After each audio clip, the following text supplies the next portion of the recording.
Assalamualaikum warahmatullahi wabarakatuh. Sebelum memulai pengajiannya, saya minta tolong ditonton sampai selesai agar tidak gagal paham dan semoga bermanfaat buat teman-teman semua. Dan saya doakan buat teman-teman semua diberi Allah kesehatan, dijauhkan dari malapetaka, dan diberi rezeki yang berkah dan melimpah. Amin amin ya rabbal alamin. Oke, selamat menyaksikan pengajiannya. Ada satu madhab yang anak-anak Unisma semuanya harus tahu, teman-teman di Unisma. Menjelaskan itu tidak lebih baik. Jadi karena seakan-akan belum melakukan. Indonesia itu dulu kedatangan Islam itu tidak pernah dipertentangkan antara Islam dan negara, sehingga diskusi itu sudah salah karena para wali itu tidak pernah mempertentangkan Islam dan keindonesiaan atau kebinekaan. Satu, bahwa para wali itu misinya dakwah. Di mana-mana dakwah itu pasti ketemu yang berbeda. Mulai beda agama, beda pilihan madhab, beda tradisi, beda kultur. Jadi itu tidak perlu dipertentangkan, tapi malah itu jadi lahan dakwah. Sehingga kita-kita ini kalau diminta diskusi hubungan negara dan agama, malah bingung. Memangnya kenapa? Itu seperti dulu zaman P4. Saya punya kawan di Jogja, teman saya nulis tafsir Profesor Zaini, itu pernah zaman Pak Erto disuruh sosialisasi P4 di Papua. Apa hubungan Pancasila dan UUD 45? Itu orang Papua jawab, hubungannya baik-baik saja Pak. Jadi yang unik itu ketika disuruh baca Pancasila, 1 Pancasila, 2 ketuhanan yang Maha Esa. Akhirnya 6 kan? Kenapa Pancasila jadi 6? Yang unik itu ketika ditanya, ini saya melihat langsung di TV 7 itu, Indonesiaku itu. Ada anak-anak kecil ditanya, bendera ini milik siapa? Bendera merah putih itu. Jawabannya apa? Milik sekolahan Pak. Karena memang milik sekolahan. Itu yang tanya itu kaget. Milik sekolahan Pak. Nah, tentang tema ini mohon dibaca ini langsung start ya, langsung serius karena tadi sudah kayak jurkam tadi, ini yang langsung khas ilmuwan. Ini sebagai penghormatan saya pada Unisma, ini khas keilmuan. Imam Zuhri adalah gurunya Imam Malik. Ya, saya ulang lagi ya, Imam Zuhri adalah gurunya Imam Malik. Halaman 29. Ini langsung start saya baca halaman 29. Dan ini terutama yang para punggawa-punggawa ini. Saya baca ya. Ini teks tidak ada yang saya rubah, memang persis seperti ini. Bismillahirrahmanirrahim. Yaqulu Zuhri, ini gurunya Imam Malik. Fama futiha fil islami fathun qablahu kana a'zama minhu. Innama kanal qitalu haitsul taqon nasu. Falamma kanatil hudnatu wa wadu'atil harbu wa amana nasu ba'duhum ba'du wal taqaw fatafawadu fil hadits wal munaza'ah. Falam yaklim ahadun bil islami yaqilu syai'an illa dakhala fihi. Walaqad dakhalataini kasanaten mithlu man kana fil islam qabla dzalika wa aktsar. Terus ini ngomongnya harus santai, enggak boleh provokatif. Begini, kita tahu dalam perdamaian Hudaybiyah itu poin-poinnya itu semuanya merugikan Islam. Di antaranya adalah jika yang Islam masuk kafir harus dibiarkan karena berarti masuk ke habitat asli. Karena Nabi sebelum jadi Nabi komunitas pokok itu kafir, sehingga kalau Islam masuk kafir kembali ke habitat. Tapi kalau Islam masuk kafir, kafir masuk Islam itu harus dikembalikan karena dianggap bid'ah. Maka kalau kamu dituduh bid'ah itu tenang saja, dulu Nabi itu ya dituduh ji'ta bidinin muhdas, kamu datang dengan agama yang baru. Cuma agak diteruskan wa kullu muhdatsatin bid'ah wa kullu bid'atin dalalah. Jadi orang-orang kafir dulu kalau ngomentari Nabi ya ji'ta bidinin muhdas, kamu datang dengan agama yang apa? Baru. Nabi nurut. Semua perjanjian yang merugikan Islam itu Nabi nurut. Tapi Nabi hanya minta satu hal, jangan ada perang 10 tahun. Dan orang boleh seminar, boleh diskusi tentang Islam. Ya ini dengerin betul ini. Jadi saya tidak akan provokatif, ini pakai logika. Nanti bisa dipakai disertasi doktor. Tapi saya minta orang boleh diskusi, boleh seminar tentang Islam. Akhirnya saat itu juga ada orang yang masuk Islam. Di depan tulisan itu belum kering istilahnya. Datang ke situ namanya Abu Jandal bin Suhail bin Amr.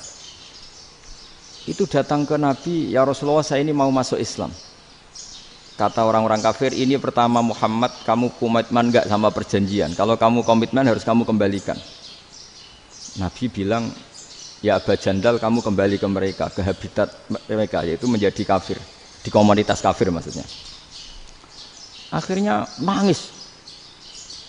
Umar, Sayyidina Umar itu mendekati Abu Jandal, kemudian memberi isyarat supaya ngambil pedangnya. Jadi isyaratnya wong ini baca ora wis. Maksudnya orang-orang kafir. Tapi Abu Jandal enggak mau. Singkat cerita akhirnya kembali ke komunitas kafir. Tapi yang dikatakan Imam Zuhri cara analisis. Ini enggak bisa pakai provokatif, harus pakai analisis. Innama kanal qitalu haitsul taqon nasu. Yang namanya perang itu menjadikan orang enggak berpikir jernih. Ini poin yang diambil oleh Rasulullah. Kalau dibahasakan Nabi curi kesempatan, masuk Nabi dikatakan mencuri, meskipun itu hanya bahasa ya. Enggak mungkin lah kita bahasakan seperti itu. Saya ulang lagi ya. Kenapa ada perang berkesinambungan sampai tahun ke-8 Hijriah? Mulai tahun kedua ada perang Badar sampai tahun 8 Hijriah itu perang terus. Nabi sama orang kafir perang terus. Akibatnya apa Pak Profesor? Namanya perang itu ya enggak kau bermikir. Pokoknya agar ketemu Islam perang, Islam ketemu kafir perang enggak kau bermikir. Padahal Islam itu bisa diterima oleh akal sehat, harus lewat diskusi, lewat pengamatan, lewat pemikiran, lewat pengendapan berpikir. Makanya Nabi tahu ini masalah besar. Kalau orang perang terus, itu gak kober mikir Islam, tidak sempat diskusi tentang Islam. Makanya Nabi hanya minta satu poin. Oke, perjanjian ini saya turutin semua, tapi saya minta orang kafir semuanya boleh mendiskusikan Islam, boleh seminar tentang Islam. Mereka bilang iya, pada pikiran mereka kan diskusi paling piye. Ternyata betul, ada diskusi. Terus temanya gini, kira-kira bener di Muhammad Abu Jahal. Terus Tuhan Muhammad sama Tuhan Abu Jahal itu keren mana? Diskusi. Tuhan Muhammad itu khaliqus samawati wal ardi, yang menciptakan langit bumi. Sebagaimana kampanyenya Muhammad. Ya mereka masih jangkar bilang Muhammad. Kalau Tuhan kita, ya berhala itu yang kita bikin, yang kadang rusak, yang kadang kudanan, terus lumutan, pokoknya terus diskusi. Kita kok bener pengirannya Muhammad. Terus Muhammad Abu Jahal. Mulai dhisik Muhammad itu ora tau bodoh nih. Mulai dulu Muhammad tuh gak pernah bohong. Abu Jahal, waduh, wis bodoh nih ngongkonan. wis ribet kan? Dan semua diskusi itu mengarah ke kebenaran Islam. Wah, akhirnya wong kafir sing tokoh-tokoh yo cara Jawa yo wah semane jebule masalah ini kan. Artinya gini, kalau kita ingin Indonesia damai, sebenarnya yang untung itu Islam. Karena Tuhan yang menciptakan langit dan bumi tentu gak akan diperbandingkan atau akan dikalahkan oleh Tuhan yang lahirnya saja sudah di bumi. Misalnya kita menjual Tuhan Allah, siapa itu yang menciptakan langit bumi, yang ada sebelum langit bumi? Bandingkan dengan Tuhan yang lahirnya di bumi, ada tanggal lahirnya, ada aktenya, itu kan sudah ribet kan? Begitu juga kalau memperbandingkan tokoh. Muhammad itu siapa? Tokoh yang bisa menyatukan pan-Arabik, tokoh yang begini-begini, yang sayang istri, sayang keluarga. Dibandingkan dengan tokoh Abu Jahal, Abu Lahab yang corong jauh penggaweannya yang ngerugikan orang lain. Akhirnya orang itu mulai tertarik sama Islam. Makanya kata Az-Zuhri, pakai bahasa dulu, falam yaklim ahadun bil Islam. Tapi kalau sekarang yang populer itu bahasa yatakallam.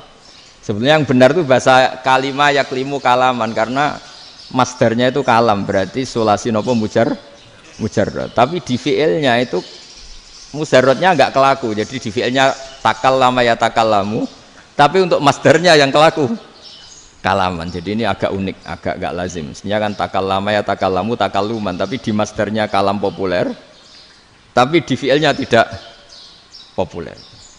Saya teruskan ya. Ini penting sekali. Jadi menjual Islam, kalau boleh dibahasakan menjual, itu tetap enak dalam kondisi damai. Karena kalau kita perang, itu bawaannya kalau ketemu ya perang. Kalau ketemu perang, sehingga orang itu rakober diskusi lho, sak benere Islam mbek kafir ku bener ndi? Karena ndak kau berdiskusi, ndak sempat diskusi, orang yang milih yang kafir. Karena yang mayoritas yang kuat. Sementara Islam zaman itu lemah. Lah Nabi itu yang diminta hudnah, yang penting kita damai. Terus orang boleh mendiskusikan benar mana kita dan mereka. Ya setelah diskusi ya tadi kan nggak mungkin Allah yang begitu keren hebat pencipta langit bumi dibandingkan berhala yang mengurus dirinya sendiri saja tidak bisa. Walhasil terus orang mulai tertarik sama Islam dan aturannya nggak boleh dilarang diskusi itu. Nah makanya saya pernah ditanya beberapa profesor di Jogja, Gus suatu saat kalau kampus paling keren di Jogja ini ada Islamic Studies kemudian pengajarnya dari berbagai agama, ini riskan nggak bagi Islam? Saya jawab asal yang didiskusikan Islam itu nggak masalah, yang repot itu umat Islam. Karena kalau umat Islam yang jadi percontohan, banyak raja yang dolim, banyak pemimpin muslim yang dolim, terus identik dengan Islam itu jadi dolim kan ribet. Ya kalau pas umat Islam, kalau Islam yang kumat kan jadi masalah kan. Nah ini kan terus jadi beda umat Islam sama Islam yang lagi apa? Kumat. Singkat cerita terus Islam mendapat posisi yang luar biasa. Nah makanya di sini diistilahkan falam makanatil hudnah, ketika ada perdamaian wa amanan nasu ba'dum ba'do, orang merasa aman, itu fatafawadu fil hadis wal munazaah. Mereka berdebat, munazaah itu berdebat. Keren mana konsep Muhammad dengan konsep Abu Jahal? Keren mana konsep Tuhannya Muhammad dengan Tuhan kita? Terus diskusi dan mereka akhirnya ikrar, wah yang benar ya Muhammad lah. Di mana-mana Tuhan tuh ya sebelum langit dan bumi, di mana-mana Tuhan ya punya reputasi menciptakan. Masa Tuhan reputasinya diciptakan kayak berhala dan sebagainya. Ibadah juga gitu. Ibadah wong kafir itu kalau tawaf itu telanjang, ibadah Muhammad santun pakai pakaian. Terus akhirnya mereka mulai tertarik Islam. Sehingga saya lihat di beberapa tafsir, saya memang tidak akan ngomong yang tidak serius, ngergani Unisma ben sawangane pemikir serius. Di Quran itu sampean lihat di tafsir Tobari itu ada ayat bal naqzifu bil haqqi 'alal batil fayadmaghuhu fa idza huwa zahid. Qadzafa itu kalau di kamus tak lihat itu takallama bila dalilin. Qadzafa itu ya pokoknya sekenanya. Artinya gini, kebenaran Islam atau kebenaran hak itu kamu taruh sekenanya saja itu tetap menang. Apalagi kamu taruh secara teratur, kamu taruh sekenanya saja itu tetap menang. Sehingga di sini banyak sahabat yang hidup di Cina. Sekarang juga banyak orang alim yang milih hidup di Amerika, banyak orang alim yang milih hidup di Inggris. Dan mereka pede, percaya diri karena kebenaran itu kamu letakkan di mana saja, itu tetap akan menang, akan menemukan momentum kemenangannya. Misalnya gini, contoh paling gampang.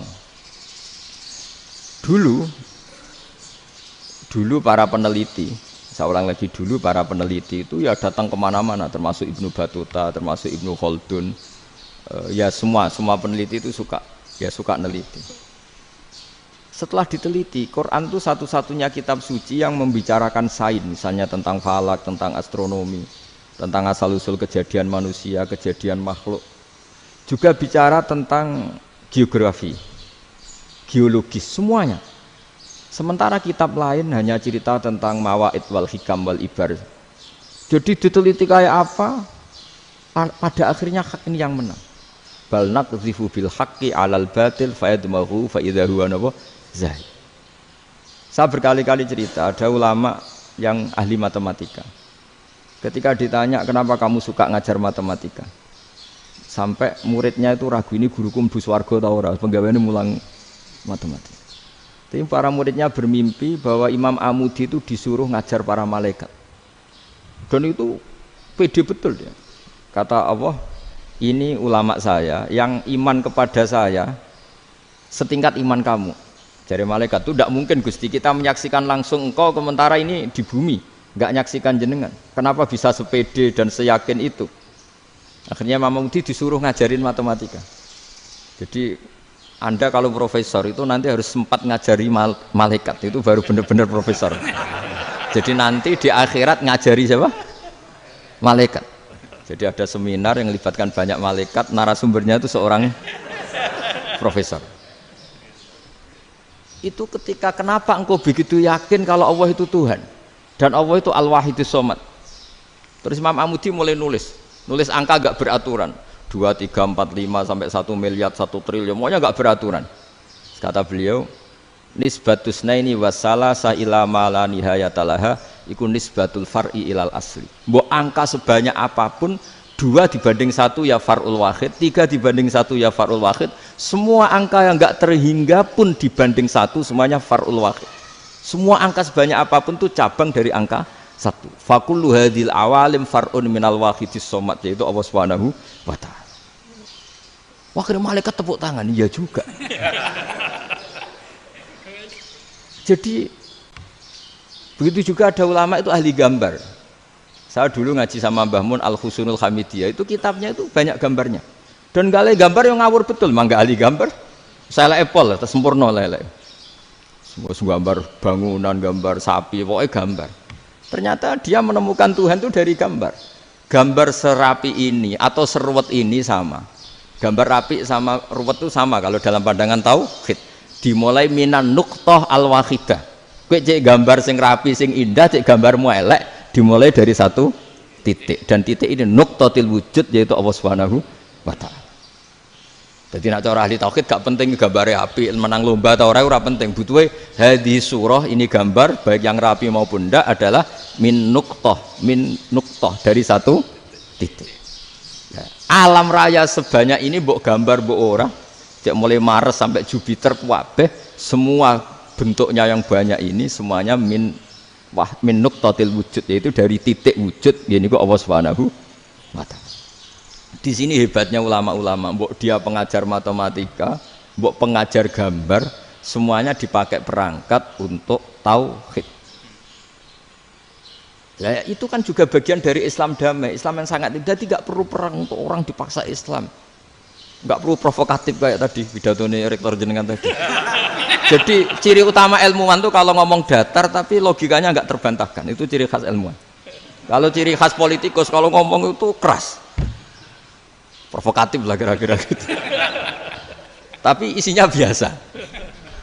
Nah, saya berharap nanti semua profesor doktor itu datar tapi isinya kualitasnya bagus ini. Mentes. Jadi makanya terus kata ulama, kenapa diistilahkan balnat zifu bil haqqi? Kenapa pakai qadzafa sementara qadzafa maknane takallama bila dalil? Maksudnya bila dalil di sini itu min ghairi ikhtiyajin ila dalilin. Kebenaran itu memang enggak butuh dalil. Apa kita perlu dalilnya apa? Buktinya apa? Kalau 3 itu cabang dari 1. Wong gendeng yakin yang takut gitu pasti orang gendeng. Wong 3 cabang dari 1 kok ditanyakan buktinya apa? Itu min awalil bidah. Pertama orang pasti tahu kalau 3 itu far'ul wahid. 1 juta juga far'ul wahid. 1 miliar juga far'ul. Gambar yang sebanyak apapun ya dimulai dari 1 titik, cek gambar bener maupun yang tidak. Akhirnya apa? Ulama dulu itu sebegitu rileks nerangkan tauhid. Lalu kenapa asma ini yang ya ini kan khas NU ya, khas pesantren. Sebenarnya saya keberatan pakai istilah khas NU, pakai khas pesantren karena NU itu anaknya pesantren, jangan dibalik pesantren anaknya NU karena sebelum ada NU itu ada pesantren. Tapi kayaknya Unisma lebih suka pakai bahasa NU dan saya ya agak-agak orderan yang terpaksa disuruh ngomong. Ini agak apa ya, agak kacau sebetulnya ini agak kacau. Jadi NU itu sama pesantren itu tua pesantren. Jadi NU dilahirkan pesantren, bukan dibalik pesantren dilahirkan NU. Sehingga barokahnya didirikan pesantren ini. Kadang nyuwun sewu sekali Mbah Hasyim itu kadang ide besar beliau itu ora dituruti wong NU. Jadi Mbah Hasyim cara kula kok dadi Mbah Hasyim ya mangkel. Mbah Hasyim itu ngarangno kentong. Nggih ngaramno beduk, tapi wong NU nganggo kentong. Beduk. Dan uniknya Mbah Hasyim enggak tersinggung. Karena ciri khas pesantren itu membolehkan perbedaan apa? Pendapat. Itu masyhur khilafnya Mbah Hasyim sama Mbah Fakih Mas Kumambang itu sampai dikitabkan. Saling ngeritik, saling macam-macam lah. Jadi cara berpikir Mbah Hasyim ketika Nabi rembukan, ini gimana ya cara menentukan waktu sholat ya? Ya pakai kentong ya Rasulullah, dzakalin nasoro itu untuk orang Nasrani. Ya pakai buk itu trompet, dzakalil Yahud itu untuk orang Yahudi. Terus, ada yang usul lagi pakai api ya Rasulullah, dzakalil Majusi itu orang Majusi. Setelah itu ada orang datang lari-lari cerita mimpi azan tadi. Ya itu terus dipakai sarana pemanggilan sholat ya azan itu. Sehingga Mbah Hasyim menolak kentong. Karena mantas sababi qaumin fahuwa minhum. Beliau keras sekali sampai bilang haram. Beliau judulnya ya haram, Al-Jasus Antakhrimin Nakus. Setelah naskah itu sampai ke Mbah Fakih Mas Kumambang di Gresik situ, di daerah Dukun situ. Dulu nggak ada WA ya, jadi sampainya ya lama. Makanya saya sampai sekarang nggak punya WA, karena ya saya ulama kan, kalau WA-an terus ya jadi ulama. Nggak jadi ulama, main WA-an terus itu. Nah itu termasuk rektor nggak kau bermikir itu mesti kebanyakan WA. Karena kan otaknya didikte oleh sesuatu yang masuk, sesuatu yang dilihat itu kan pasti mendikte kita. Beda kalau yang enggak WA-an kan mikir apa kita yang menentukan. Kalau WA-an kan kita ditentukan. Mau mikir anaknya butuh apa gara-gara WA informasi Jakarta mikir Jakarta. Padahal secara kewajiban ngapain kamu orang Malang mikir Jakarta? Gara-gara WA mikir Jakarta belum selesai ada berita di Sulawesi, mikir Sulawesi. Habis itu mikir NTT. Makanya semua orang sekarang merasa tokoh nasional gara-gara informasi yang masuk itu nasional. Jadi Mas Yo RT yang mikir gimana Gus Indonesia kok. Padahal RT loh. Sampai lupa kalau dia itu RT. Jadi semua orang sekarang merasa tokoh nasional. Dan itu gara-gara apa coba? Akhirnya semua orang juga punya ide tentang nasional. Harusnya negara itu gini-gini. Jebule wonge sing duwe ikon itu sapa? RT. Ribet kan? Saya teruskan, setelah naskah itu sampai ke Kiai Fakih Mas Kumambang, beliau itu marah besar. Ini harus dilawan, dan saya bukan karena benci Mbah Hasyim. Beliau teman saya ketika ngaji Kiai Mahfud di Mekah. Jadi Mbah Fakih dan Kiai Hasyim itu teman ketika ngaji di Mekah. Secara ngelawan tuh lucu, gak ilmiah, tapi gak ilmiah wong alim tetap ilmiah. Di mana-mana serupa itu tidak sama. Ya kalau mungkin zaman Nabi di Madinah itu, zaman itu, kentong itu identik dengan milik Nasrani. Di Indonesia beda. Pos kampling ya kentong, kebakaran ya kentong, wae sarapan orang di LP ya pakai kentong. Jadi tidak ada jaminan kalau kentongan itu identik dengan Nasrani. Lalu haramnya di mana? Yang di mana-mana tasabuh itu identik. Ini tidak identik. Mulai masalah kan? Mulai masalah. Jadi beliau gaya judul Hazruus. Hazruus itu kepala bergeleng-geleng. Sekarangan kok ngene. Jadi sekarangan kok provokatif gitu. Nah, dan itu Mbah Hasyim ya hormat Mbah Fakih hormat Mbah Hasyim. Saya sendiri secara pribadi itu lebih suka pendapat Mbah Hasyim sebetulnya. Karena bagi saya sholat itu sakral, ya sudahlah kalau sakral ya dipanggil dengan sesuatu yang sakral yaitu kalimat thayyibah azan. Tapi saya tidak akan bilang kalau kentongan itu haram. Karena kalau haram alasannya mirip orang Nasrani. Sementara pos kampling ya pakai kentong, ada banjir ya kentong, ada kebakaran ya kentong. Jadi tidak identik untuk misa atau untuk sholat ala Nasrani. Tapi itu dulu ya rileks saja, dua beliau itu ya saling menghormati, padahal saling kritik. Dan dulu ulama yang beda madhab itu ya saling menghormati. Imam Syafi'i itu kalau sholat di kawasan Masjid Abi Hanifah ya tidak kunut. Ketika ditanya kenapa kamu tidak kunut, sementara engkau berpendapat kunut itu sunat. Ikroman di hadal madhab, saya sangat menghormati madhab. Imam Ahmad bin Hanbal itu berpendapat kalau orang pakai bekam, pakai iftisot atau hijamah itu batal sholatnya. Sementara Imam Syafi'i mengatakan tidak batal apa sholatnya atau wudunya tidak batal. Tapi Imam Ahmad itu ditanya, apa kamu makmum Syafi'i? Bagaimana mungkin saya tidak makmum sama wali kutub seperti Imam Syafi'i? Padahal menurut keyakinan Imam Ahmad ini sholatnya batal. Ini habis ikhtijam udah wudu. Tapi tetap saja beliau karena perbedaan pendapat di furu' itu lazim. Ya orang boleh berdebat lah. Ketika Unisma datangkan saya, itu saking senengnya kiai, apa saking sombongnya sampai ngatur kiai, kan nggak pernah bisa diperdebatkan. Itu kan orang boleh debat kan? Itu saking angkuhnya apa saking senengnya kan nggak jelas kan? Kan dan orang boleh setuju pendapat saya, yaitu ngatur kiai itu haram. Setuju juga Pak Rektor, ekspresi mahabbah itu ya macam-macam. Dulu sahabat ya gitu, sahabat itu ada yang nggak kenal wajahnya Nabi sama sekali, sampai akhir hayatnya. Ketika ditanya, loh kamu itu sahabat kok nggak tahu wajahnya Nabi? Saya tidak pernah berani memandang Nabi, karena ijlalan Nabi, terlalu menghormati saya, sehingga tidak berani memandang wajahnya. Ada sahabat yang penggawaannya dulu wajah Nabi, sampai bisa nyifati Alfiu Faminunil Hajib, sampai bisa nyifati detail karena dulu wajah Nabi itu ibadah. Ada seorang wali ditanya, kalau kamu di surga ingin nggak melihat Allah? Enggak. Loh, tapi semua orang ingin melihat Allah. Unazzihu dzalikal jamal an-nadhari misli, ben gak elek-elek Allah tak delok terima aku. Wong ra jelas. Berarti kok delok pengiran. Banyak. Jadi justru tapi karena saking takzimnya. Enggak lah, mosok sak aku kok. Makanya saya berkali-kali cerita. Menurut kesepakatan ulama, soft awal itu paling baik. Tapi banyak juga wali yang kalau sholat itu di belakang. Koyok paling bener yang kok ngarep gitu. Lu bayangkan misalnya kamu semangat di soft awal di Masjid Haram, jebule sholatnya salah. Itu dari malaikat, gayane kok ngarep, jebule ra roh. Itu kan di sini-sini wong. Jebule bodoh gitu. Gayane kok ngarep jebule. Coba orang kalau sowan Mbah Mun, yang berani di depan itu kan ya ketuanya atau jubirnya kan. Yang merasa ndak pati pinter-pinter kan mesti di pojokan.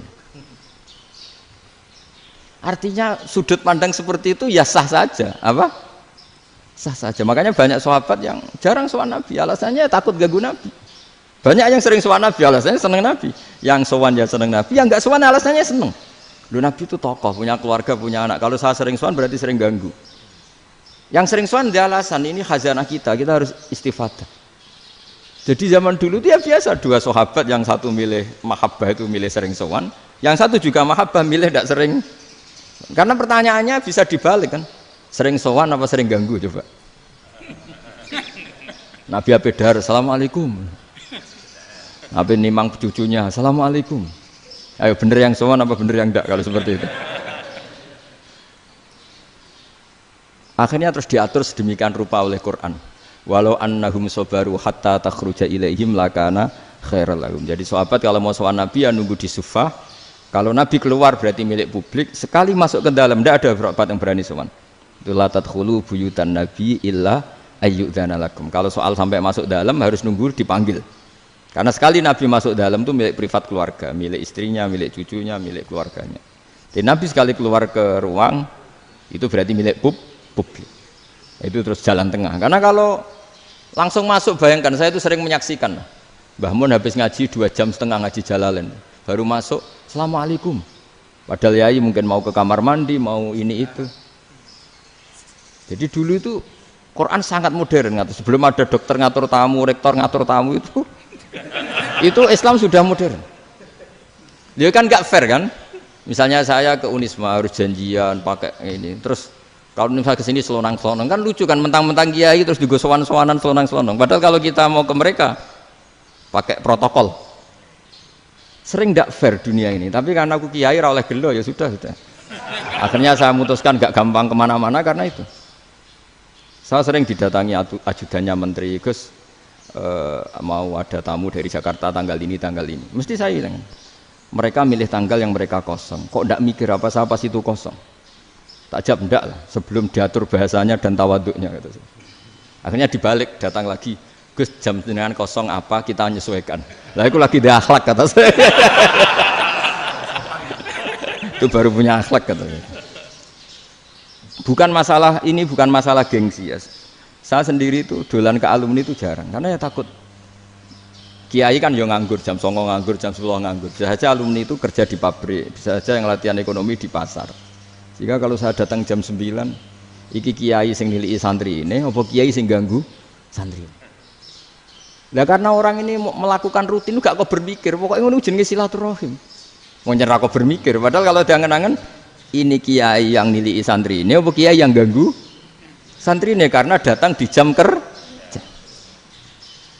Nah, bayangkan kalau kebenaran dulu itu dikawal oleh satu peradaban perang. Jadi Nabi sesuai diangen-angen Pak Nabi. Perang Badar menang Nabi, perang Uhud menang wong kafir, perang ini gonta-ganti. Apapun itu yang penting satu kesimpulannya, cara Rasulullah kesimpulannya satu. Orang tidak kober mikir kebenaran secara mengendapkan pikiran dengan pikiran jernih. Maka hebatnya Nabi ketika perjanjian, pokoknya saya minta nggak ada perang. Dan orang boleh mendiskusikan Islam. Itu luar biasa idenya Nabi. Karena bawaan perang itu orang kan nggak kober mikir. Ibarat seorang misalnya senang satu perempuan, ketemu rivalnya langsung perang kan gak mikir. Tapi kalau kau bermikir, dia ngenangen cawe wedok iku ora seneng aku. Untungnya apa untuk wong ayu ora seneng, malah mau loro hati. Terus sudahlah, buruan dialihkan kemana kan gitu. Itu nak mau amen WA nan tukaran lewat SMS atau tarung langsung ora kau bermikir. Tapi kalau kau bermikir, akhirnya berpikir nih. Perempuan tadi sebenarnya yang disenangi siapa? Oke, ternyata senang Pak Erick. Sudah kita ngalah. Karena tidak ada nikmatnya kan menikahi perempuan yang sama sekali tidak mencintai kita. Tapi kalau nak kau berpikir pokoknya diprovokasi, wah kue kalah mbak A, kue kalah mbak B, pikirannya kan, ojo sampai kalah. Barang wis menang ternyata ada emas.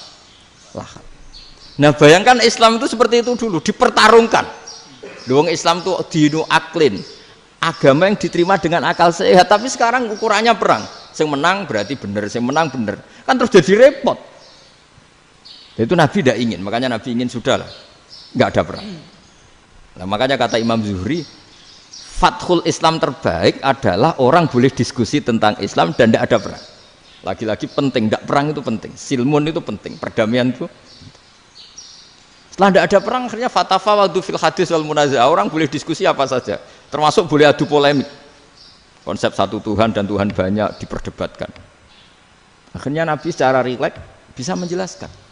Muhammad, urusan kita banyak. Kalau Tuhannya satu tidak cukup, Tuhan harus banyak untuk menyelesaikan berbagai urusan. Ada Tuhan bagi rektorat, bagi macam-macam kan. Ada Tuhan untuk ngurusi utang, ngurusi BPKB, macam-macam. Terus kata Rasulullah, enak saja Nabi jawabnya. Ya kalau kamu punya majikan banyak, perintahnya beda-beda, kamu mangkel enggak, bingung enggak? Ya susah mat, kalau majikannya banyak, perintahnya beda-beda, kita jadi repot. Senang mana? Senang majikan satu. Ya sudah, Tuhanmu itu majikan kamu. Kalau Tuhannya banyak, perintahnya macam-macam, kamu yang repot. Akhirnya ya sudah mat, Tuhannya satu aja. Nah, itu ya barokahnya diskusi tadi, barokahnya enggak perang. Daraballahu mathalan rajulan fihi syuraka'u mutasyakisuna wa rajulan salamal lirajul hal yastawiyani masalah. Terus alhamdulillah. Jadi orang yang paling kafir pun saat itu taslim. Nah, ini kembali ke kalimat la ilaha illallah. Saya tidak perlu provokatif, pasti teori saya itu benar. Bukan saya bilang benar itu karena sombong, enggak. Ini sesuai teks. Misalnya begini, benar enggak kelompok takfiri yang suka ngafirkan orang lain? Itu pasti tidak benar. Logikanya gampang. Orang yang kafir 70 tahun saja dengan melafadzkan la ilaha illallah menjadi muslim. Masa dengan kalimat yang sama yang muslim menjadi kafir? Itu logikanya kan enggak ketemu. Orang kafir 70 tahun untuk menjadi muslim disuruh baca apa? La ilaha illallah. Tapi gara-gara baca la ilaha illallah nyekel patok jadi kafir. Pertanyaannya, loh ini kalimat apa? Kalimat untuk mengkafirkan apa kalimat untuk mengislamkan? Karena yang kafir dengan kalimat itu menjadi Islam, ternyata yang Islam dengan kalimat itu menjadi kafir. Itu ketemu enggak cara logika itu kan enggak ketemu kan? Makanya cara pikirannya Abul Hasan Asyadzili, dan saya setuju pikiran itu. Istighfar ini boleh orang Jawa Timur protes karena kadang beda manhaj, tapi jangan protes saya, protes Abul Hasan Asyadzili, kualat mesti sampean. Ketua Torekoh napa? Sadziliyah. Cara madzhab Sadzili, dan Anda boleh berbeda madzhab, mencari khasnya wong kampus itu wani beda. Beda kapasitas lah, pokoknya butuhnya beda. Dan ketok pinter, ketok kritis tuh. Cara madzhab Abul Hasan Asyadzili itu gini Pak Rektor. Jadi istighfar itu baik. Tapi ba'da kamali tauhid, setelah tauhidnya itu benar. Alasan beliau masuk akal. Ketika ada ayat fa'alam annahu la ilaha illallah wastaghfir li dzambik. Bihadil kalimah. Jadi orang boleh istighfar itu setelah tauhidnya benar. Alasannya Abul Hasan Asyadzili begini. Qul lil ladzina kafaru iyantahu yughfar lahum ma qad salaf. Katakan kepada mereka yang kafir, sekali mereka tidak kafir, maka otomatis dosanya masa lalu diampuni. Pertanyaannya, yang bisa menghentikan kekafiran itu kalimat apa? La ilaha illallah. Dengan hanya melafadzkan la ilaha illallah Muhammadur Rasulullah langsung yufar lahum ma qad salaf, langsung dosanya diampuni. Berarti yang menjadi pengampun dosa lah, penyebab pengampunan itu apa? La ilaha illallah. Itu bahkan orang kafir belum istighfar. Di ayat itu kan Allah enggak mensyaratkan setelah la ilaha illallah istighfar baru diampuni, enggak. Asal la ilaha illallah langsung yufar lahum ma qad salaf.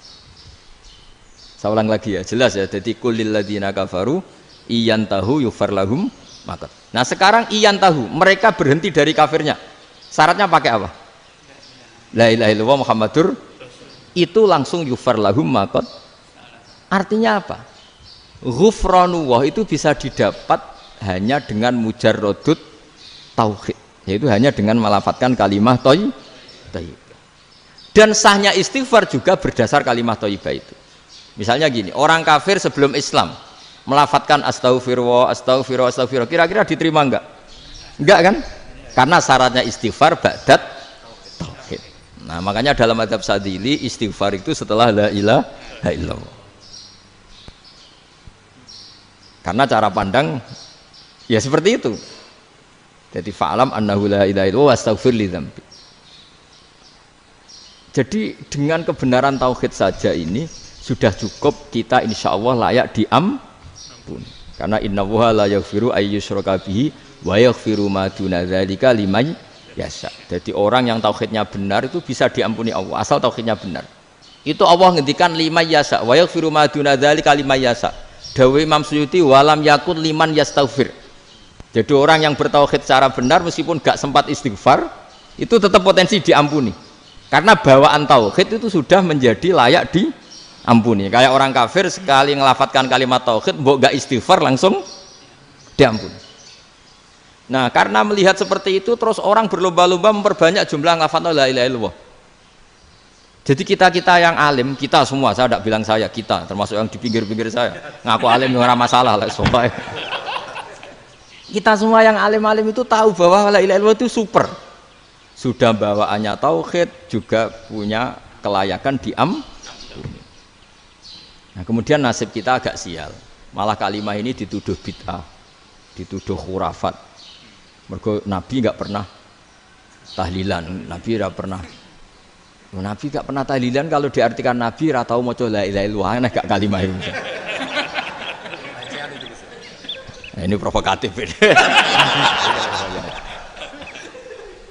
Jadi ini sudahlah keanehan-keanehan ini kita terima karena ciri utama wali, ciri utama ulama itu wa'udhu fisabilillah, harus pernah disakiti. Jadi kalau Unisma sakit karo dituduh apa? Dituduh bid'ah itu berarti belum calon ulama. Anjar ulama itu wa'udhu fisabilillah, harus disakiti. Jadi kalau kamu disalahpahami itu ya harus santai. Provokatif tadi. Iya, termasuk provokatif tadi. Termasuk diatur tadi itu. Jadi kalau cara berpikir kan, karena mereka itu memang kalau kita turutin itu memenya itu terlalu, kadang menghujat kita itu. Enak ya jadi GNU, ada orang mati datang, kiainya dapat makan, dapat rokok, terus pulang gitu. Jadi apa, terus kita kayak tersangka terus. Kita kan kayak tersangka terus, tertuduh terus itu. Terus yang orang NU ya memenya juga nggak kalah ekstrimnya. Boleh ya ajaran orang nggak boleh ngasih-ngasih kiai gitu. Berarti boleh dong ajaran kikir. Jadi memang kadang apa ya, cangkem elek lah bahasa kasarnya itu. Itu memang kadang lebih mengenakan. Kalau kita datang ke acara mayat kan dapat makan, dapat minum. Kalau yang sohibul bed rokok ya dapat rokok. Kalau kiainya dapat wajib, kadang 20.000, kadang 50.000. Terus memenya itu kok setega itu ya, ada orang meninggal kok malah kita makan-makan. Seakan-akan kan kultur ini biadab kan gitu. Tapi yang orang NU kebalikan bales. Oh ternyata nggak boleh ya mayat disodakoi. Ternyata nggak boleh ya orang dermawan. Berarti Islam membolehkan medit ya gitu. Model ini kan. Tak angen-angen itu luwih mandi timbang takbir yakin. Karena ini kan memicu emosi kan. Memicu apa? Emosi. Nah, tapi saya kalau disuruh bela mana itu tidak ada yang saya bela. Ya seorang sudahlah, kalau mau nganggur saja sudah itu. Ya tapi itu memang apa ya? Itu khazanah Islam. Ada yang kritik, ada yang enggak. Ya itu memang khazanah. Ya biasa aja kalau saya biasa aja. Karena dulu ulama itu sudut pandangnya itu ya seperti itu. Ada yang ulama suka ibadah itu sholat, ada yang milih tidur. Sampai Imam Ghazali bilang suatu saat ibadah terbaik di zaman akhir itu tidur. Sholat saja kalah sama tidur kan. Tapi itu loh ya, yang wajib tetap loh, terus kamu gak sholat wajib. Begini beliau mencontohkan itu. Ada orang sholat tahajud terus obsesinya itu ingin hajatnya terkabulkan. Sementara yang tidur obsesinya nikmati rahmatnya Allah, boleh tidur, bisa tidur. Kata Imam Ghazali, timbang kita tahajud terus nuntut pangeran aduk turu katanya. Mergo engko dia akibat terus setan memberi bisikan, "Lho nyatanya kamu tahajud ya gak terkabul." Berarti cerita bahwa Nabi ngendikan kalau doa tahajud mustajab enggak. Daripada ngono ki aduk turu ora tau ndonga. Timbang ngabur-aburi Islam timbang ngelek-ngelekin apa? Islam. Jadi ulama itu mulai dulu itu sudah berpikir. Banyak orang menjadikan tahajud, sholat malam itu media untuk hajatnya. Dan kalau nggak kesampaian ini mutung. Nyalahkan kiainya ijazah ramandi. Macam. Daripada ngono ora usah apa? Tahajud turu. Dan jenis kayak ini tuh banyak. Makanya ulama kayak saya itu saenake dhewe itu ya jarak. Saya sering didolani muhibbin terus bilang, "Gus, saya doakan gini-gini, saya mau nyalon bupati atau saya gini." Saya bilang, "Gak waduh orang ndonga, nek ra mandi darane ulama dongane ra mandi." Nak mandi, kamu jadi bupati tetap nganggep karena beli. Sopo sing ora roh bupati saiki gak beli? Ribet kan? Ketika mereka jadi ngunsurkan doa kamu apa karena kemarin beli? Yang beli maksudnya nggak beli nggak usah tersinggung. Jadi ribet ngadepin. Nggak artinya gini loh, doa itu jangan dipakai begitu loh. Kalau minta nasihat, tak nasihati jadi bupati yang baik, gubernur yang. Kalau minta doa itu resikonya. Akhirnya kiai kalau diminta doa ya doa, sebenarnya diisinya itu nggak doa kemenangan. Itu nggak selamat gitu. Karena ribet. Makanya Islam itu doa itu setelah iman. Aturan iman benar baru doa. Aturan iman benar termasuk Allah itu yaf'alu ma yasha, boleh melakukan yang dikehendaki. Allah enggak boleh terdikte oleh doa kita, enggak boleh. Ya saya ulang lagi ya, mazhab Hasan Asyadzili ini khas kita. Jadi la ilaha illallah itu didahulukan sebelum istighfar. Tapi kebalikannya mazhab Imam Sanusi itu dibalik. La ilaha illallah itu kalimat yang sakral. Karena yang sakral dibutuhkan muqaddimah, yaitu yang melafadzkan harus yang sudah bersih, yang sudah steril baru melafadzkan la ilaha illallah. Maka dalam mazhab Sanusiyah istighfar dulu baru la ilaha illallah. Nah, dalam mazhab Abdul Hasan Asyadzili kebalikan, istighfar itu sah setelah sahnya tauhid. Kamu ikut mana tuh? Asyadzili apa Sanusiyah? Alhamdulillah sama-sama tidak paham, ya sudah. Akhirnya sudah. Ya saya nggak kemana-mana kan gitu. Jadi apa ya? Terus ini saya teruskan, ini biar khas pesantren atau khas NU lah, kalau bahasa Pak Rektor khas NU. Ini Ben sampean tahu beberapa perbedaan itu lazim, halaman 24. Ya, halaman 24 sama 25. Tak baca, ini masih orisinil. An Sufyan bin Uyainah, ini juga gurunya Imam Syafi'i. Kata Sufyan bin Uyainah, beliau cerita, kana Isa wa Yahya alaihi masalam ya'tiyanil qaryah. Fayas'alu Isa an syirari ahliha. Wa yas'alu Yahya an khiyari ahliha. Jadi Nabi Isa dan Nabi Yahya itu satu generasi, sama-sama masih muda. Kalau di satu kampung yang Nabi Yahya tanya, ini keluarga terbaik siapa? Saya mau nginap di situ. Karena kumpul orang baik itu nyaman. Kalau Nabi Isa kebalikan, keluarga terburuk mana ya, saya tak di situ. Nah terus akhirnya faqala lahu Yahya, lima tanzilu ala syirarin nas. Kenapa kalau kamu bermalam kok malah kumpul orang-orang yang nakal? Innama ana tabibun udawil mardo. Saya ini nabi ibarat dokter. Di mana-mana dokter yang ngumpuli yang sakit, ngobati yang sakit. Makanya di NU itu ya banyak kiai jazab mengumpuli yang nakal-nakal. Nak tepak yang ngentas yang nakal, nak ra tepak ya katut. Ini adu nyali lah sudah gitu. Tapi itu ada ilmunya, yaitu niru Nabi siapa? Isa. Kalau kamu dokter penelitian itu cari daerah yang banyak pandemi apa yang bersih? Yang banyak pandemi, karena yang namanya penelitian ya di situ kan. Kalau kamu dakwah ngentas kemiskinan, ke daerah miskin apa daerah kaya? Nah sama kalau ngentas kefasikan ke daerah fasik apa daerah orang soleh? Fasik. Ya, tapi itu Nabi Isa. Nah kalau kamu tidak Nabi kan potensinya kan itu. Tapi setidaknya bahwa kita sering disalahkan karena punya beberapa tokoh yang ngancani fasik-fasik, itu sebenarnya ada dalilnya, yaitu Nabi siapa? Isa. Nah terus masalah tegas dan lunak. Ketika ada mahasiswa misalnya pacaran, boncengan lanang dan perempuan, itu pilihan kita apa? Kalau tegas, terus gak mau mendengar kita. Misalnya gini contoh gampang, tak beri contoh Pak D. Jangan orang tua, nanti secara fikih itu beda. Nah ini kan kita orang pesantren, biasa ngaji fikih detail. Kamu Pak D seorang perempuan, mahasiswi misalnya, sering pacaran. Setiap ke situ sama pacarnya kamu diam saja. Padahal kamu dosen keislaman. Mesti pamanaan kamu nyimpulkan, ternyata pacaran itu tidak apa-apa. Buktinya Pak D itu tidak negur, menengai. Ini berarti as-sukut alal mungkar. Tapi kebalikannya, Pak D ini terkenal keras. Nak rono mesti rajaku ponaan. Akhirnya yura rono. Mesti ngerti nak mesti diamuk. Nah, dua orang ini sama-sama gagal kan?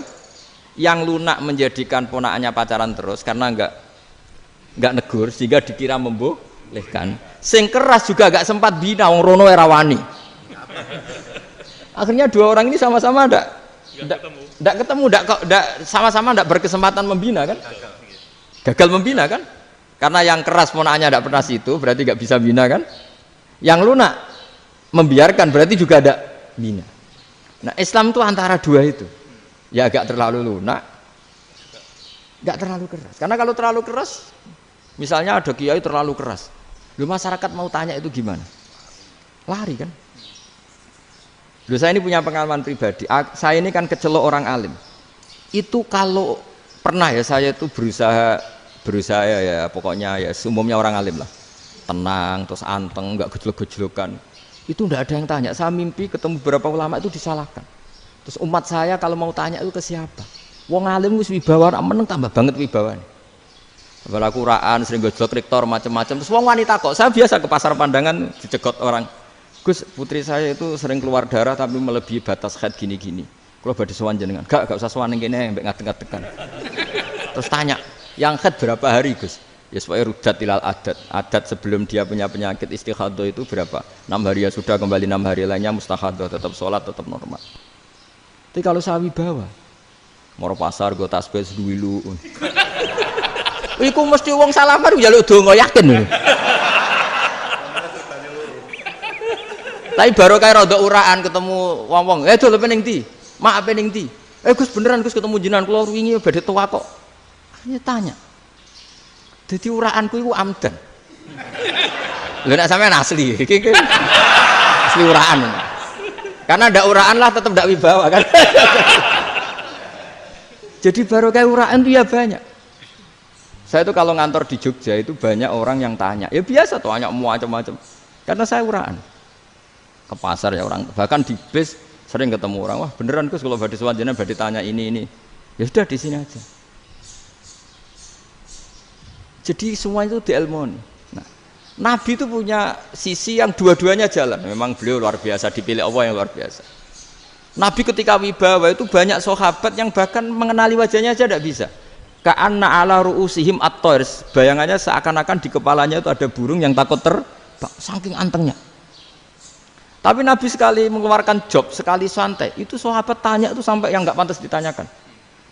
Nabi saat tadi kumpul istri saya, tapi tidak enzal itu wajib mandi ndak. Aro'aita law anna ahadana ya'ti imra'atahu wa lam yunzil. Itu ya ditanyakan.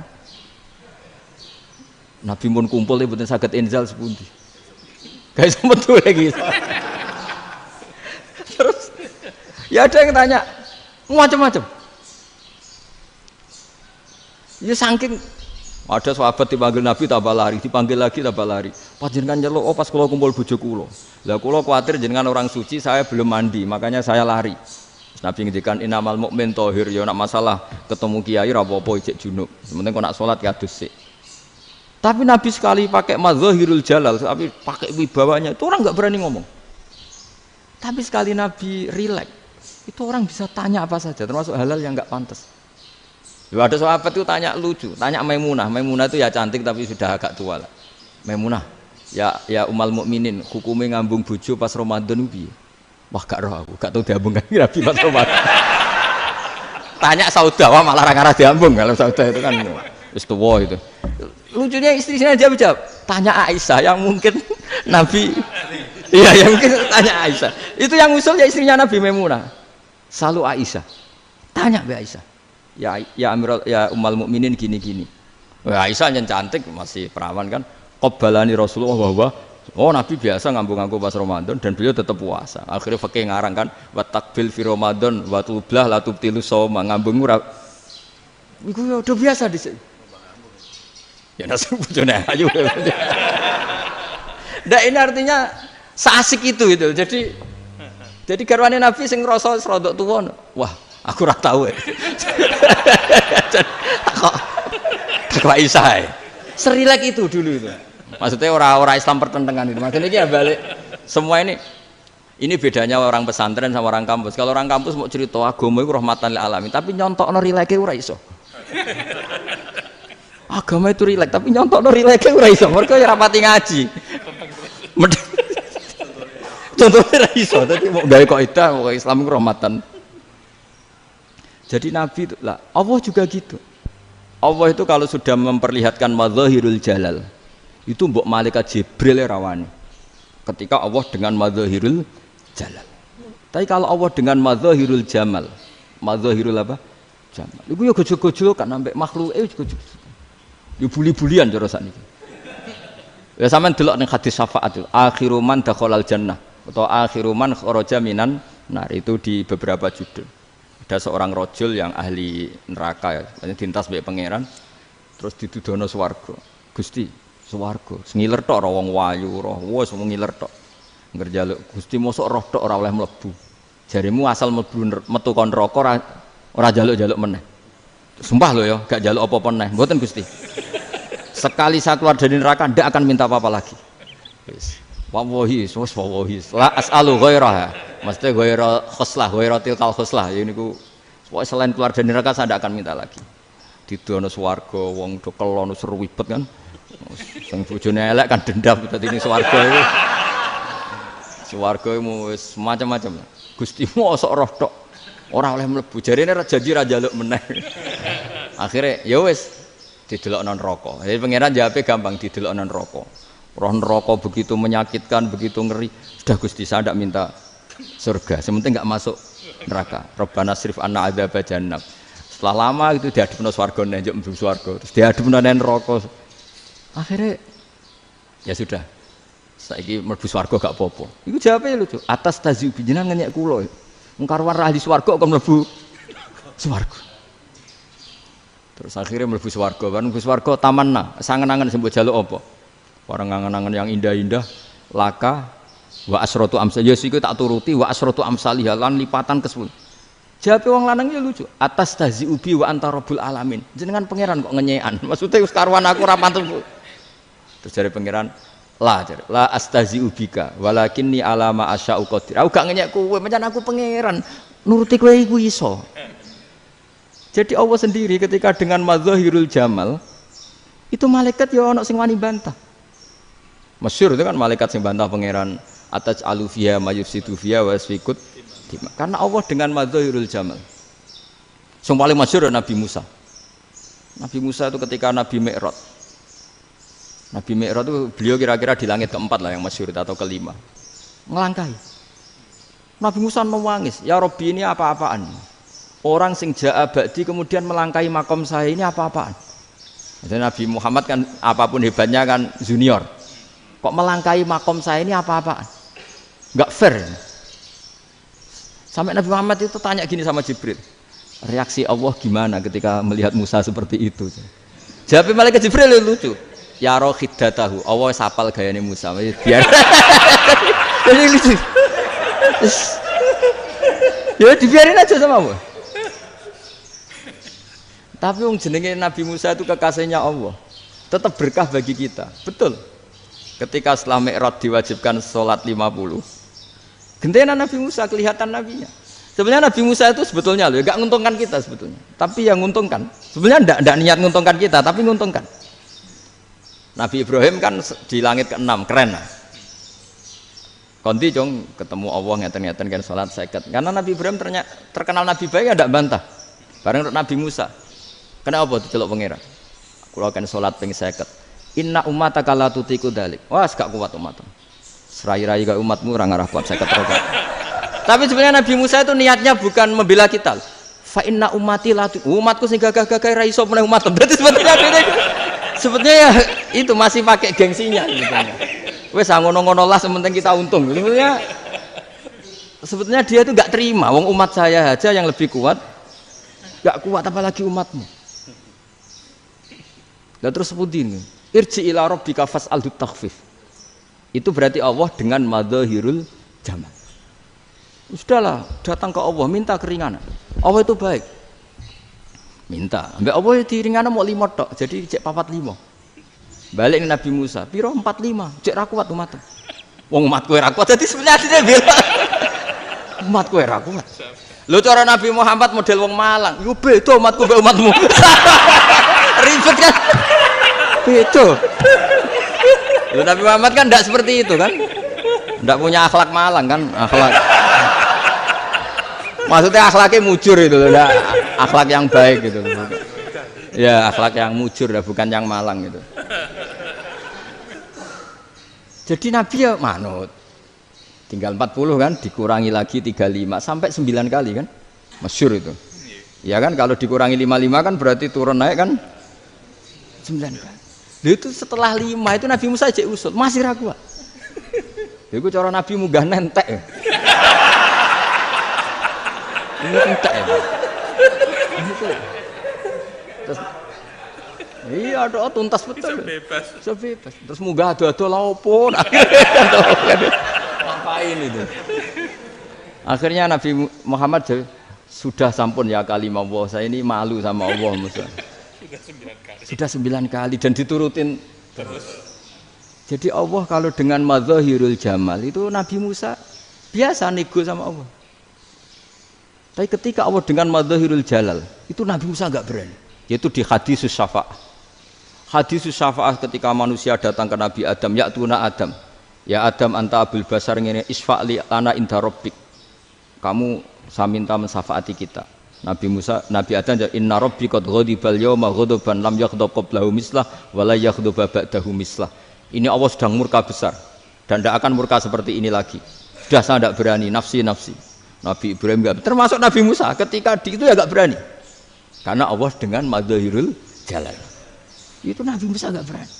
Sudah saya sendiri itu pernah salah. Yaitu saya membunuh seseorang yang enggak disuruh oleh Allah membunuh itu. Yang pas jotosi orang Kipti. Akhirnya datang ke Nabi Muhammad. Pas ke Nabi Muhammad Allah dengan madzahirul jamal. Dengan madzahirul jamal sampai Kanjeng Nabi ngendikan analah saya akan memintakan syafaat kalian. Terus fa ahmadu rabbi bima hamida allamaniha rabbi. Saya muji Allah dengan pujian-pujian yang orang lain tidak tahu, hanya saya yang diajari, kata Rasulullah. Nah di sini menurut banyak ulama termasuk kitab yang saya baca, kenapa Muhammad sebagian namanya Ahmadu? Itu dari af'al tafdil fa Muhammadun ahmadu min ghairihi.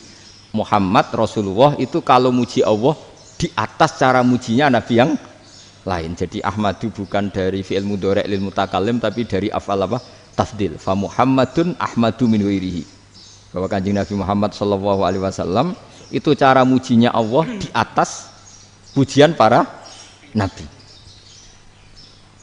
Makanya di sini Sayyid Ali Zainal Abidin kalau muji hamdal hamidin wa fauqa hamdil hamidin. Jadi pujian saya ini di atas rata-rata cara mereka apa? Memuji. Yaitu sirinya apa? Nabi itu tahu bahwa akhirat tidak bisa batasi Allah. Kamu tidak bisa nyemprit Allah. Allah, ini akhirat loh. Amal sudah tidak manfaat. Ingat itu. Tidak bisa seperti itu. Allah itu nggak bisa tunduk sama konstitusi yang bernama akhirat. Artinya Allah meskipun di akhirat tetap duwe hak yaf'alu ma yasa atau yaf'alu ma yurid. Nggak bisa kamu terus wah ini akhirat amal ra iso dikirim wong mati, amal ra iso dikirim. Yo pangeran kok mbok atur. Kalau kita yang mengirimkan tidak bisa, tapi kalau Allah tetap Bisa. Makanya ada kiai mengatakan kodok qadar ora iso dirubah, itu kamu. Makanya ada seorang kiai ditanya, kodok qadar ora iso dirubah, sekali dicatat selesai. Jari kiai tadi, tapi nak Allah iso. Dalile apa? Yam huwa ma yasha wa yusbit. Nak Allah ya iso, sing ra iso kan kita. Nah, Nabi itu tahu betul meskipun akhirat itu Allah masih bisa dinego saking baiknya. Akhirnya Nabi sujud, masyhur itu terus, ya Muhammad irfa' ra'sak wasal tuqa wasa'tu safa. Semat sirahmu angkat, kejo apa tak turuti. Semenjak itu Nabi minta apa? Syafaat. Artinya apa? Ketika Nabi lain berpikir bahwa akhirat ini membatasi amal, karena sudah Nabi tahu betul kalau Allah tetap Allah, yang nggak terbatas kekuasaannya, nggak terbatas rahmatnya juga saat di akhir. Makanya disebut fa Muhammadun Ahmadu min wirihi. Makanya wa mubasyiram bi rasuli ya'ti mim ba'di ismuhu Ahmad. Jadi makanya terus banyak GNO sing macam-macam lah.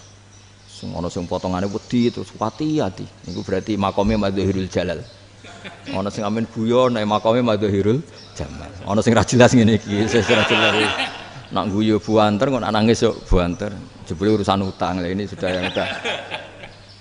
Jadi makanya yang rileks saja. Sebenarnya agama ini santai, rileks, karena agama ini harus bifarohin wasururin. Enggak boleh agama ini dibawa dengan kekerasan, dengan antisosial. Karena agama ini harus kul bifadillah bi rahmati fa bidzalika falyafrah, harus senang, harus rileks. Makanya saya jadi kiai itu senang takutnya gini. Sekali saya tidak senang jadi presiden buruk. Ternyata jadi wong alim ra enak, itu contohnya. Sampean merengut terus uripe susah, nanti orang tidak berani jadi orang alim. Makanya saya buktikan bahwa saya lebih bahagia dibanding rektor. Nanti orang ingin jadi rektor semua, nggak ingin jadi orang alim. Saya pernah ketemu sekian rektor di Jogja, tanya, Gus, kenapa jenengan bela-belain pesantren sampai segitu? Kan keren kampus NU, sekarang ada Unisma, ada NU Jogja, ada NU Jepara gini. Tak bilangin gini, sampai rektornya itu istighfar. Kan? Saya bilangin gini, ini sekaligus tak kasih tahu ini rektor Unisma ini. Tak bilangin gini. Andai kan tidak ada kiai kayak saya itu Islam bisa tutup. Kok bisa Gus? Misalnya ada perempuan haid faqal adat. Itu kalau untuk tahu hukumnya haid daftar dulu ke Unisma. Daftar dulu kan? Setelah daftar nunggu pelajaran haid. Baru tahu haid setelah 3 tahun dari masalahnya. Gitu. Tapi baru kayak kiai ketemu saya di jalan, Gus anak kula nu haid ngeten-ngeten mboten normal hukumnya piye? Oh hukumnya ngene dibalekno ning adat. Ora usah registrasi, ora usah daftar. Jadi ya harus ada istighfarnya lah. Unisma juga harus istighfar, semuanya harus istighfar. Karena ada sisi yang enggak mewakili kebutuhan Islam. Tapi saya sebagai kiai juga istighfar. Karena fakta hukum mengatakan yang boleh jadi KUA yang jabat, yang boleh kemenak yang punya gelar. Dan ini yang mengawal Islam secara undang-undang karena mereka yang bikin. Nah, karena kiai tidak punya gelar, tidak bisa jabat di situ. Saya juga istighfar. Jadi tidak sampai untuk yang istighfar. Karena yang kebutuhan ini terwakili yang punya gelar. Tapi yang punya gelar juga harus istighfar tadi. Mosok kepen roh hukum haid ngenteni kuliah se. Ngentek itu aja nanti nunggu guru yang pas mata pelajaran itu. Ya, terus kapan dekne salate wong jawabannya belum ketemu. Tapi baru kayak saya kan ketemu di jalan tanya. Gus saya sering ketemu. Gus saya ini bapak angkat. Mau nikahkan putri saya. Itu gimana itu? Kalau cerita wali sebenarnya anak saya sok. Kalau nggak cerita nggak sah karena saya bapak angkat. Itu banyak. Hanya tak akali ya sudah wali yang sebenarnya taukil pada hakim tanpa diketahui. Tapi hakikatnya itu taukil hakim. Itu kan tidak gampang. Nah, tapi kalau tanyanya di kampus registrasi dulu, daftar dulu, baru tahun berapa ada pelajaran itu? Semester 5 baru tanya. Iya kan? Semester 5 ya? Iya. Oh, itu kan. Jadi jangan kira terus sistem Unisma itu yang terbaik di dunia, enggak juga kan? Enggak juga. Dan sistem-sistem yang lain maksudnya ada. Tapi sistem kiai lho, Mbah Mun juga sering pesen saya, kowe kudu seneng pegawai negeri ya. Piye-piye sing jaga agama pegawai negeri. Kemarin pas acara 7 harinya Gus Roba sama matur itu di depan para kiai. Setelah saya jadi kiai ya itu nyata. Islam di Papua, di NTT yang bawa siapa? Dokter negeri, ya kan? KUA negeri. Barokahnya mereka negeri, Dijamin negara kan? Barokahnya muslim berkebutuhan Islam, akhirnya bikin musola di situ, bikin masjid. Bahkan di Korea Utara itu ada masjid bawaan duta besar, karena banyak duta besar muslim berkebutuhan masjid. Yang bisa gini itu yang negeri apa yang swasta? Negeri lah. Di sini kiai tidak mewakili semua kebutuhan apa? Islam. Tapi kampus juga enggak, kampus Islam sekalipun tidak memenuhi semua kebutuhan Islam tadi. Masa orang tanya kan nunggu semester berapa tadi? Semester 5 masih daftar dulu. Nunggu pelajaran itu. Payahnya pas ketemu dosennya, wong saya tidak pernah ribet kan, pas dosennya cowok gitu. Jadi sudahlah, makanya ini, iya makanya ini kan bentuk kearifan lah. Jenengan ngakui fungsi kiai kayak saya itu bentuk kearifan. Saya juga ngakui jenengan itu butuh kearifan. Saya sering didolani KUA itu rata-rata ya didikan kiai. Kompilasi hukum Islam itu banyak ya, janda cantik. Contohnya harus cantik, kalau jelek nggak mungkin terjadi kan. Ada janda cantik kebetulan suka kawin tapi takut zina. Saya ulang lagi, suka kawin tapi takut. Itu seringnya gitu Pak Rektor. Jadi dia kawin bosen, bilang ke KUA, Pak saya sekarang mau nikah sama ini. Tapi kamu mau punya suami. Ya tapi kan nggak tercatat Pak. Itu KUA-nya rata-rata itu nggak berani. Meskipun nggak tercatat, karena secara fikih meskipun nggak tercatat tetap dia seorang perempuan yang bersuami, maka nggak boleh nikah sama orang lain.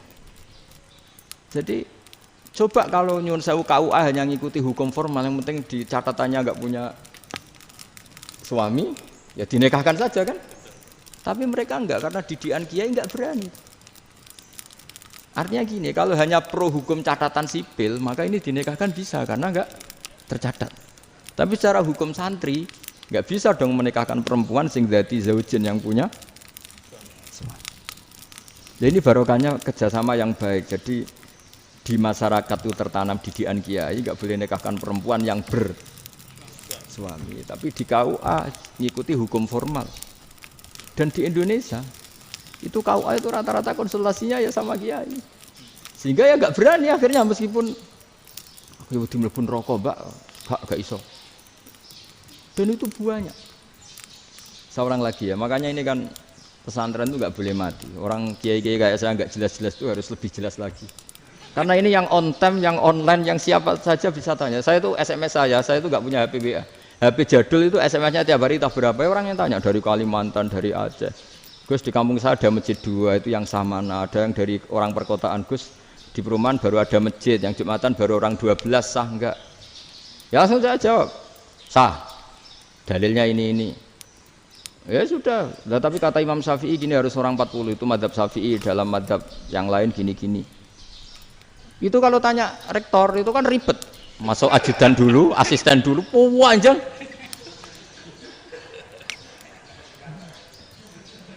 Wah itu kan ribet kan? Manggil dosen, dekan VAI dipanggil, dekan VAI nggak mau langsung jawab, cari dosen yang nekuni itu. Usul fikih, saya nekuni itu baru seminar, nunggu dulu mbak, ini orangnya baru. Panjang ya? Bisa tutup Islam kalau kesuwen. Coba kalau tanya kiai kan nggak ketemu di jalan. Dulu Mbah Zubair kata Mbah Mun, saya termasuk santri yang diapresiasi Mbah Mun. Dhisik Mbah Zubair yang ngono, anak nong takok pesuan gak oleh, gak takok ning kene ae. Jangan biasa ditanya orang ngadeg-adegan. Ya alhamdulillah ilmunya cukup, kalau gak cukup ya kok sik. Jadi sebetulnya orang sopan itu ya agak-agak ada yang ditutupi sebetulnya. Mboten prayogi teng dalan nginjang mawon matur. Ya sebetulnya sebenarnya memang ilmunya agak cukup gitu. Tapi itu sebenarnya secara fikih itu haram, menunda itu haram. Yo haram tuh, coba bayangkan ya, kalau tanyanya sekarang, Gus saya ini sudah keluar darah 1 bulan penuh, padahal normalnya hanya 6 hari. Saya nanti sholat enggak? Kalau nginjang mawon dugi kula, berarti kan hari ini belum ada keputusan. Sholat apa enggak kan? Tapi karena modus tadi, boten prayogi nggih ngendikan ngoten teng dalan nginjang tengen kula. Itu kemungkinannya 2, sopan atau goblok, itu saja. Kayaknya kalau sopan enggak lah. Kayaknya enggak lah kata. Karena secara fikih itu jelas haram. Bagaimana mungkin sesuatu yang harus dipraktekkan nanti duhur dijawab besok, berarti duhur, asar sampai subuh belum ada jawaban, berarti enggak ada sholat kan? Makanya dibutuhkan orang-orang alim yang kultural seperti ini, dan NU menghormati kultural. Tapi Mbah Mun juga sangat menghormati Islam formal, karena tadi produk-produk formal itu bisa dilembagakan oleh negara, dan itu kita ikut untung. Makanya Mbah Mun itu kalau punya tamu KUA, punya tamu polisi sampai pejabat itu.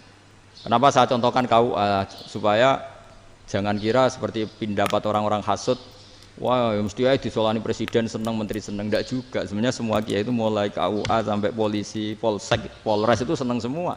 Karena sama-sama diajak mengawal bangsa ini, diajak mengayomi semua masyarakat. Tapi kadang-kadang masyarakat ngeritiknya, jenenge kiai disolani menteri ya senang presiden. Padahal yang sowan kiai itu ya mulai KUA, Kapolsek, kepala desa, RT, Mudin. Itu Mudin kalau tanya ya lucu-lucu. Gus kalau nate nyembelih pitik kemanian, pitike go gede man. Akhirnya wis ngerti nak kemanian langsung tak sebelah meneh. Terusane ku sah ta ora. Ribet. Ya tak jawab, lah pitike pasti ku jek urip ta ora. Terus urip Gus. Wis sah cara madzhab Malik kerja urip.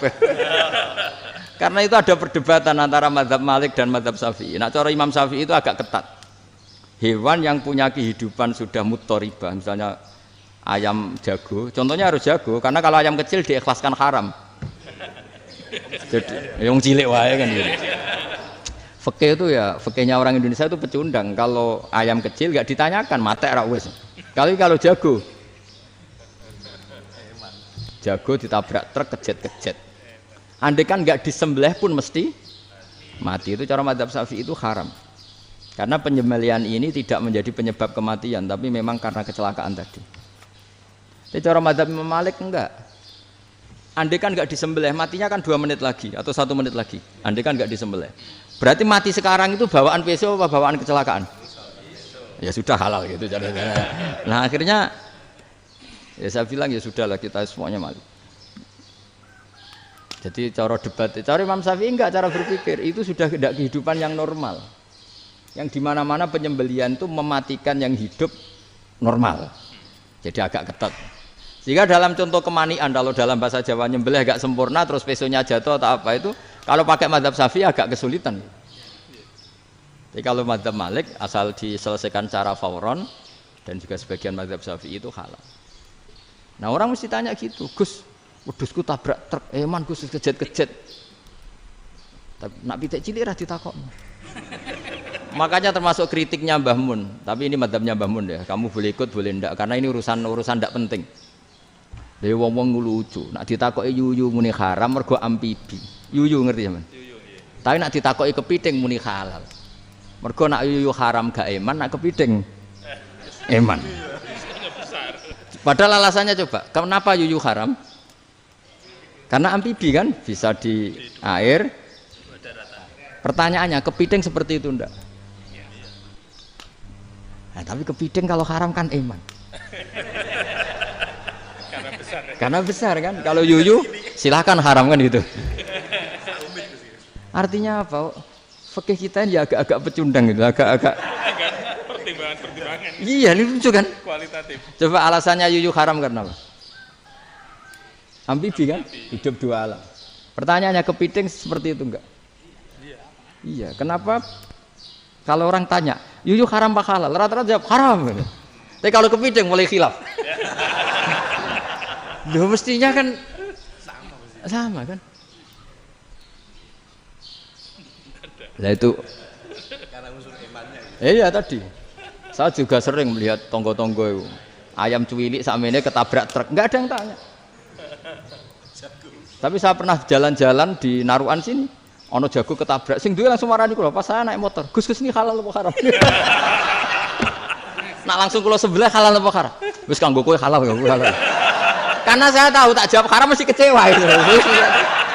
Aduh. Ini kiai ini beratnya kan. Ya akhirnya ya saya setelah itu mate Imam Syafi'i ngapunten umat kula nu ra siap mangke madzhab jenengan tuh ndak siap. Iya kan, akhirnya pakai madzhabnya Imam Malik tadi. Ya tak Fatihah Imam Syafi'i ini mboten niat nglawan jenengan. Tapi ngobati tiang eman. Mergo pitike besar itu. Jadi ini